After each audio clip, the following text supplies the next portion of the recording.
going to need Sculpt Gel for this look, and this comes in 3 parts, A and B, which is the essential mix, and C, which is a softener.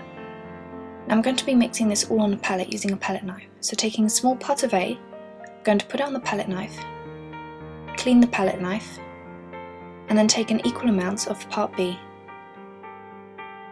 Clean the sculpt knife again, and this time take a larger amount of C, because we're going to want this to be a little bit thin, not too thick, otherwise it will be too hard to manage.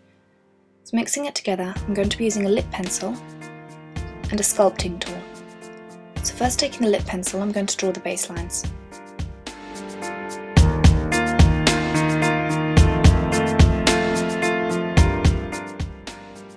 Now taking the tool, I'm going to apply blobs right where I've done the line.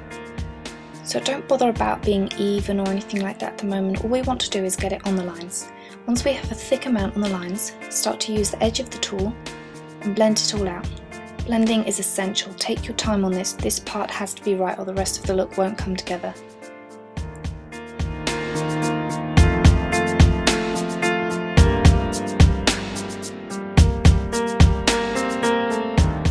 Once it's all blended out, I'm going to be taking the end of this and then scraping right down the middle where the thickest part of the gel is. This will give the illusion of a scratch and a scar.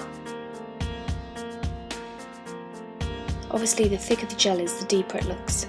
You're going to wait for about 10 minutes and then I'm going to be using this side of the sponge. Now because I need to work in quite confined spaces, I'm going to cut it down.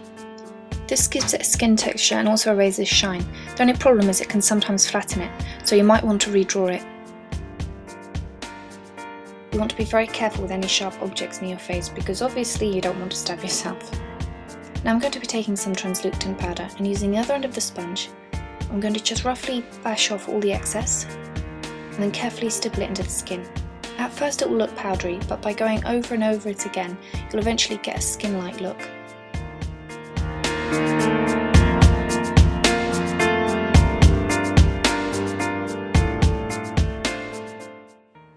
To create the fake blood, we're going to be using 2 things. Any kind of red blush, I'm going to take a small section of it out and place it on the palette, and then mix it with almond or virgin olive oil. This will create the fake blood. Now using a lip brush, I'm going to use this to apply it in the cut that we just created.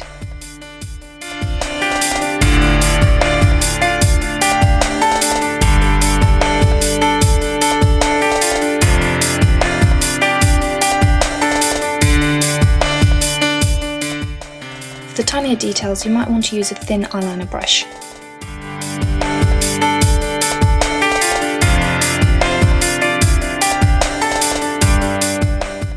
Finishing touches, I'm going to be taking the same blush and using an eyeshadow brush, apply it just under the eye to give it the look of being irritated, and apply the same blush on the lips. And you're done!